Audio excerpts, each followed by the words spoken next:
Hey, how's it going, everyone? My name is Amos, and what you see on your screen right now is a list of all of the companies that I think are relevant that have just increased their dividends. And as a reminder, a growing dividend is so much more important than you might think. It's the direct output, the results, and consequences of having good, solid financials and fundamentals. Because a company that is declining in all of their metrics, their sales, their net income is crashing into the red, they can't afford to increase the dividend payout year over year.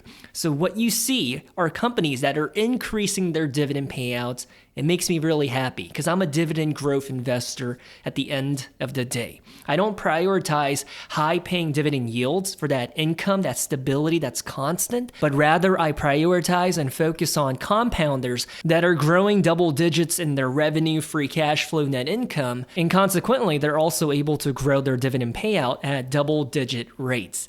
You love to see it. Now, what I just said right there, you might disagree. However, just stop. Think long term. Because if you think about a double-digit growing dividend payer such as Texas Roadhouse, their old dividend payout annually is going from $2.44 to what it is today, $2.72, which is effectively a growth rate of 11.4% year over year.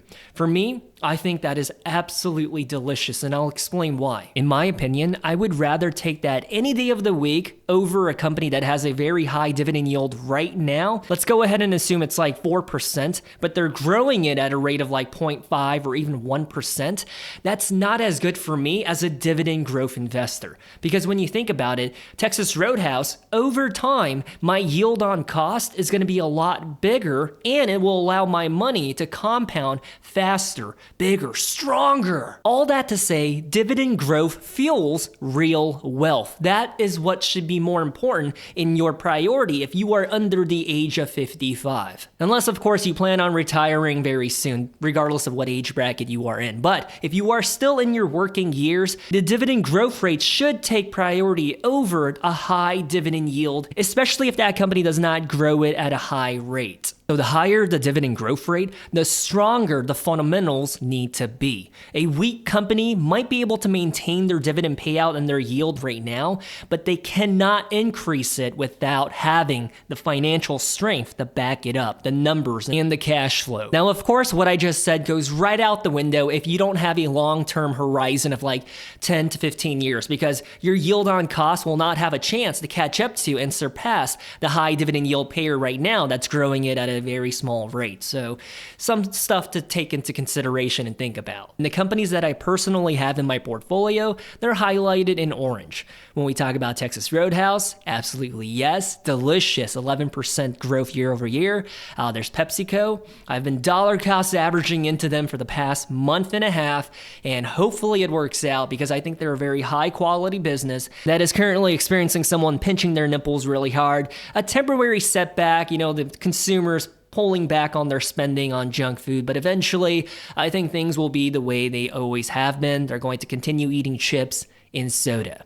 Plus their portfolio of brands, love it. They're all really good. Well, I would argue 95% of the PepsiCo umbrella is pretty good. We also have Cisco.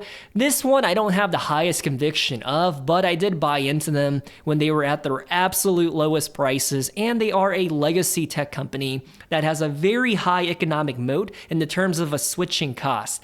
Once a Fortune 500 company does business with Cisco for their IT infrastructure, more likely than not, they're not going to switch to another one of their competitors. Because think about it, your network might potentially be down for 24, 48 hours, and then you also have to take into consideration all of the productivity losses, and then cybersecurity attacks, potentials, and most of the big corporations in America, they're just going to continue to use Cisco. And then of course there's Realty Income Corporation, the monthly paying REIT. Now from an accounting perspective, dividends are paid out from the retained earnings, but dividends are actually fueled and sourced from cash. And that's why the free cash flow is very important to take into consideration, because that's what's ultimately paying those dividends. And so let's go ahead and do the free cash flow payout ratio to figure out if the dividends are sustainable. So the first one is going to be Texas Roadhouse. Their dividend payout is now going to be $2.72. put that into the calculator. We're going to divide that by the free cash flow per share. You're going to go to the cash flow statement, scroll down right there, $5.96. Let's see, $5.96. So effectively, their free cash flow payout ratio is 45.6%, which means this dividend growth rate of 11.4%, absolutely sustainable, and their dividend health, pretty good. Anyways, that just about sums up this video. I just wanted to tell you about all of the relevant companies that have increased their dividend payouts, which I think good thing to see as potential investors. Or if you already have them in your portfolio, you should be smiling because you just got to pay increase. It's like at the end of the year, your boss reviews your performance and says, hey, we're going to give you a, I don't know, let's go with Pepsi. We're going to give you a 4.9% increase in your compensation and wages. You would be happy. And that's how I feel. And on that note of being happy, I'm a hypocrite. Remember how I said with Nike, I made a deep dive video talking about Nike, why I would never touch that stock or invest into them. Despite Nike having a very high quality brand and their products being good, I just won't do it. Look at this. I'm wearing a Nike t-shirt. All that to show, like, I like their stuff, I just wouldn't invest into them. Something else that I really like but would never invest into their stocks, I like Honda, Toyota, Kia, Hyundai cars. I think the vehicles made by those manufacturers are the most reliable and cost efficient, especially in the car market. Yes, you could buy a Ford or a GM and it might be just as cheap, but the engine, the transmission, and the car itself is not going to be as quality, in my opinion. Yes, when I said that, I already know someone out there is going to click dislike in this video. That's okay. And between you and me, I'm looking at my reflection of what I look like on the camera right now, and I might need a haircut very soon. I'm in that weird phase where I'm growing out my hair, but the side hair, you know, it's not to the beautifulness of the top hair. The top is long and it looks great, but the sides, I don't know what to do with it. Anyways, I love you guys. Stay safe and good luck in the stock market. Let me know if you want me to do a deep dive in any one of these. I think for the most part, all of these companies are pretty decent and are worth investigating and doing a deep dive into. So I don't mind making that video. Anyways, talk to you guys later. Peace.